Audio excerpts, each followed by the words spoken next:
ভাবি, হ্যাঁ, আমার বউ তো বাপের বাড়ি গেছে, আজকে আপনি আমার পাকটা করে দিন। আচ্ছা ঠিক আছে। বাহ, তোমাদের দেওর বাবির সম্পর্ক তো অনেক ভালো। রাকিব অনেকদিন পরে খাবার বানাইতে বললো।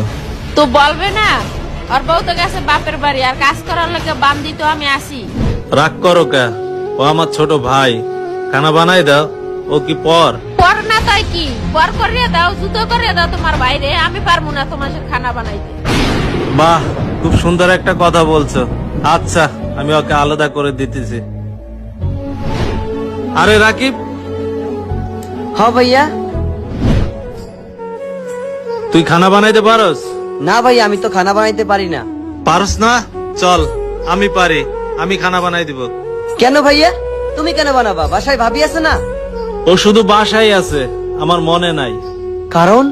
কারণ আমার থেকে তোরে দূরে সরাইতে চাইবো, যে সে আমার কাছ থেকে দূরে যাবে, সে হোক ঘরের বউ। কেননা ভাগাভাগি হয় জাগা জমির ভিতরে, সম্পর্কের ভিতরে না।